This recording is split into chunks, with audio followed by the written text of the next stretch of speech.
அதானி குழும முறைகேடுகளுக்காக பயன்படுத்தியதாக குற்றம் சாட்டப்படக்கூடிய வெளிநாட்டு போலி நிறுவனங்களில் செபி அமைப்பின் தலைவர் மற்றும் அவருடைய கணவர் பங்குகளை வைத்திருப்பதாக ஹிண்டன்பர்க் முதலீட்டு ஆய்வறிக்கையில் பரபரப்பு தகவல் வெளியிடப்பட்டுள்ளது.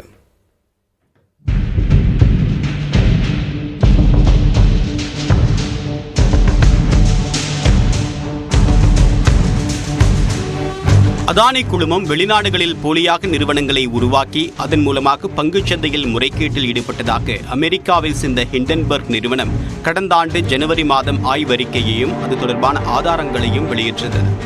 இதனால் அதானி குழும பங்குகள் சுமார் 7 லட்சம் கோடி ரூபாய் அளவுக்கு சரிவை சந்தித்தன. இதனால் இந்தியாவை சேர்ந்த பங்கு முதலீட்டாளர்கள் பலர் பாதிக்கப்பட்டதை அடுத்து அதானி குழும முறைகேடுகள் குறித்து விசாரணை மேற்கொள்ள இந்திய பங்குச்சந்தை ஒழுங்குமுறை வாரியமான செபிக்கு உச்சநீதிமன்றம் உத்தரவிட்டது. இந்நிலையில் இந்தியாவை உலுக்கக்கூடிய வகையிலான தகவலை வெளியிடுவதாக சனிக்கிழமை எக்ஸ் தளத்தில் ஹிண்டன்பர்க் நிறுவனம் பதிவிட்டுள்ளது. புதிதாக சில ஆவணங்களை சுட்டிக்காட்டி வெளியிடப்பட்ட இந்த ஆய்வறிக்கையில் செபியின் தலைவர் மாதவி பூரி புஜ் மற்றும் அவருடைய கணவர் தவல் புஜ் மீது பரபரப்பு குற்றச்சாட்டை முன்வைத்துள்ளது. நிதி முறைகேட்டுக்கு வினோத் அதானி பயன்படுத்தியதாக குற்றம் சாட்டப்படக்கூடிய பெர்முடா மற்றும் மொரீஷியஸில் உள்ள நிறுவனங்களில் செபி தலைவருக்கும் அவருடைய கணவருக்கும் பங்குகள் இருப்பதாக தெரிவித்துள்ளது. இந்த நிறுவனங்களில் 2015ஆம் ஆண்டு ஜூன் 5ஆம் தேதி சிங்கப்பூரில் இருந்து அவர்கள் முதன்முறையாக முதலீட்டை தொடங்கியதாகவும் ஹிண்டன்பர்க் குறிப்பிட்டுள்ளது. மேலும் அதானி குழுமத்தின் வெளிநாட்டு முதலீட்டில் உள்ள முறைகேடுகள் குறித்து செபி கண்டுபிடிக்க வேண்டுமென்றால் அதன் தலைவர் மாதவி பூரி புஜ்ஜையும் விசாரிக்க வேண்டும் என்பதால் அதானி குழும முறைகேடுகள் குறித்து முழுமையாக விசாரிக்க செபி அமைப்பு தயங்குவதாகவும் ஹிண்டன்பர்க் விமர்சித்துள்ளது. இந்த குற்றச்சாட்டுகளுக்கு மறுப்பு தெரிவித்து செபி அமைப்பின் தலைவர் மாதவி பூரி புஜ் மற்றும் அவருடைய கணவர் தவல் புஜ் ஆகியோர் வெளியிடக்கூடிய கூட்டறிக்கையில் ஹிண்டன்பர்க் ஆய்வறிக்கையில் குறிப்பிடப்பட்டுள்ள தங்களுக்கு எதிரான ஆதாரமற்ற குற்றச்சாட்டுகளை முற்றிலும் மறுப்பதாக தெரிவித்துள்ளனர். ஹிண்டன்பர்க் நிறுவனத்தின் ஆய்வறிக்கையில் எந்த உண்மையும் இல்லை என்றும் தங்களது வாழ்க்கை ஒரு திறந்த புத்தகம் என்றும் குறிப்பிட்டுள்ளனர். தேவையான அனைத்து ஆவணங்களும் ஏற்கனவே பல ஆண்டுகளாக செபி அமைப்புக்கு வழங்கப்பட்டிருப்பதாகவும் அனைத்து நிதி ஆவணங்களையும் வெளிப்படுத்துவதில் தங்களுக்கு எந்த தயக்கமும் இல்லை என்றும் அவர்கள் தெரிவித்துள்ளனர். முழுமையான வெளிப்படைத்தன்மையை உறுதிப்படுத்த உரிய நேரத்தில் விரிவான அறிக்கையை வெளியிடுவோம் என்றும் மாதவி பூரி புஜ் மற்றும் அவருடைய கணவர் தவல் புஜ் ஆகியோர் தங்கள் அறிக்கையில் குறிப்பிட்டுள்ளனர்.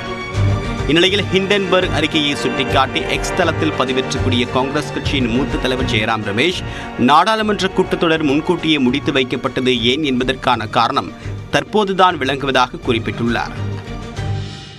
அதானி குழுமம் முறைகேடுகளுக்காக பயன்படுத்தியதாக குற்றம் சாட்டப்படக்கூடிய வெளிநாட்டு போலி நிறுவனங்களில் செபி அமைப்பின் தலைவர் மற்றும் அவருடைய கணவர் பங்குகளை வைத்திருப்பதாக ஹிண்டன்பர்க் முதலீட்டு ஆய்வறிக்கையில் பரபரப்பு தகவல் வெளியிடப்பட்டுள்ளது.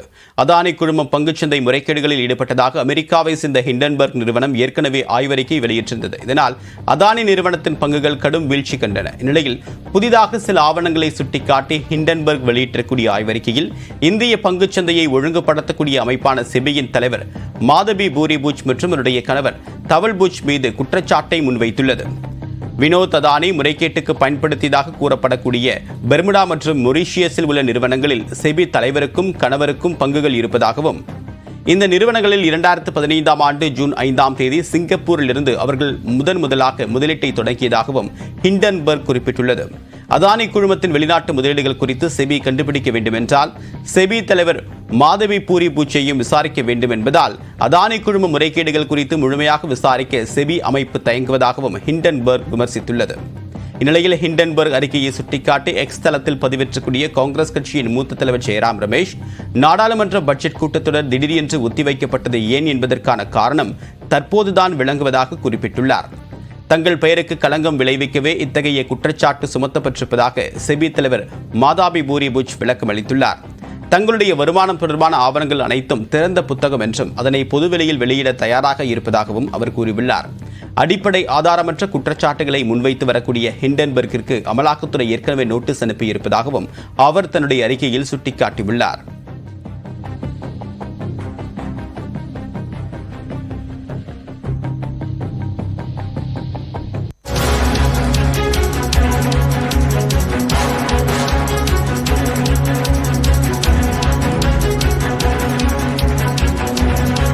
தமிழ்நாட்டின் 8 மாவட்டங்களில் அடுத்த 3 மணி நேரத்திற்கு மிதமான மழைக்கு வாய்ப்பிருப்பதாக வானிலை ஆய்வு மையம் தற்போது முன்னறிவிப்பு கொடுத்திருக்கிறது. அடுத்த 3 மணி நேரத்திற்கு ஆன வானிலை முன்னறிவிப்பை தற்போது சென்னை வானிலை ஆய்வு மையம் வெளியிட்டிருக்கிறது. அதன் அடிப்படையில் மயிலாடுதுறை, கள்ளக்குறிச்சி, தருமபுரி, கடலூர், விழுப்புரம், திருவண்ணாமலை மாவட்டங்களில் அடுத்த 3 மணி நேரத்திற்கு மிதமான மழை பெய்ய வாய்ப்பிருப்பதாக தெரிவிக்கப்பட்டிருக்கிறது. காஞ்சிபுரம், செங்கல்பட்டிலும் மழை பெய்ய வாய்ப்பிருப்பதாக தற்போது தெரிவிக்கப்பட்டுள்ளது.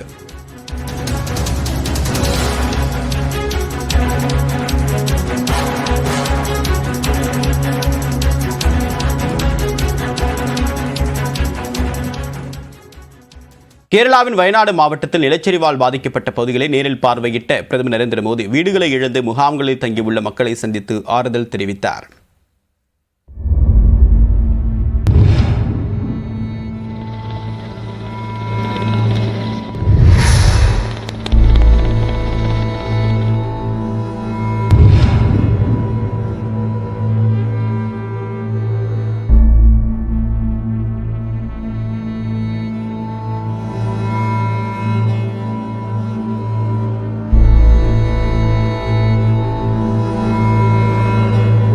கேரளாவின் வயநாடு மாவட்டத்தில் நிலச்சரிவால் பாதிக்கப்பட்ட பகுதிகளையும் பாதிக்கப்பட்ட மக்களையும் பார்ப்பதற்காக விமானம் மூலம் நேற்று காலை கேரளாவின் கண்ணூர் விமான நிலையம் வந்த பிரதமர் மோடி பின்னர் அங்கிருந்து இந்திய விமானப்படையின் ஹெலிகாப்டர் மூலம் காலை 11:15 மணி அளவில் வயநாடு சென்றார்.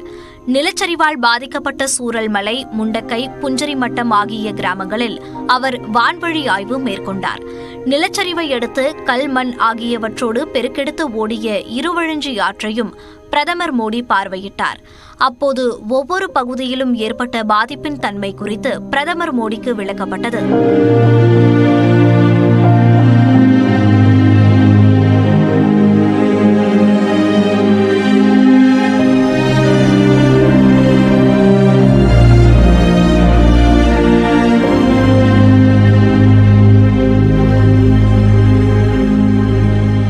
இதனையடுத்து தரைமார்க்கமாகவும் பாதிக்கப்பட்ட பகுதிகளுக்கு பிரதமர் நரேந்திர மோடி சென்றார். வாகனத்தை விட்டு பல பகுதிகளுக்கு நடந்து சென்ற பிரதமர் மோடி அங்கு நிலச்சரிவால் ஏற்பட்டுள்ள பாதிப்புகளை நெருக்கமாக ஆய்வு செய்தார். கேரள ஆளுநர் ஆரிஃப் முகமது கான், முதலமைச்சர் பினராயி விஜயன், மத்திய இணையமைச்சர் சுரேஷ் கோபி ஆகியோர் உடன் சென்றனர். அப்போது அங்கு ஏற்பட்ட பாதிப்புகள் குறித்து பிரதமருக்கு அதிகாரிகள் விளக்கினர். 30 மணி நேரத்தில் பாலம் அமைத்து மீட்பு பணிகளை துரிதமாக மேற்கொண்ட ராணுவ வீரர்களையும் அவர் பாராட்டினார்.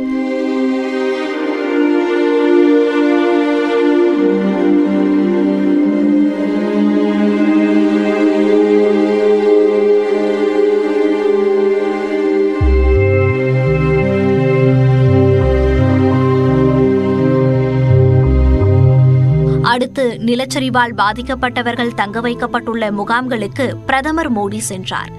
பாதிக்கப்பட்ட மக்களில் சிலர் தங்கள் குறைகளை கண்கலங்கியவாறு கூறியதை கேட்ட பிரதமர் அவர்களின் தோள்களில் தட்டி கொடுத்து ஆறுதல் தெரிவித்தார். மேலும் மருத்துவமனைகளில் சிகிச்சை பெறுபவர்களையும் பிரதமர் சந்தித்து உடல்நலம் குறித்து விசாரித்தார்.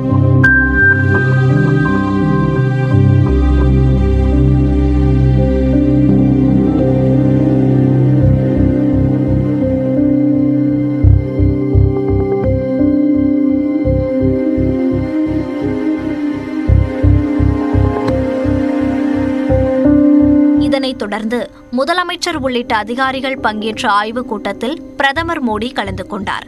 அப்போது பேசிய பிரதமர் பலரின் கனவை வயநாடு நிலச்சரிவு சிதைத்துள்ளதாக தெரிவித்தார். மேலும் மத்திய அரசின் உதவிகள் கேரளா அரசுக்கு தொடர்ந்து அளிக்கப்படும் என்றும் கூறினார்.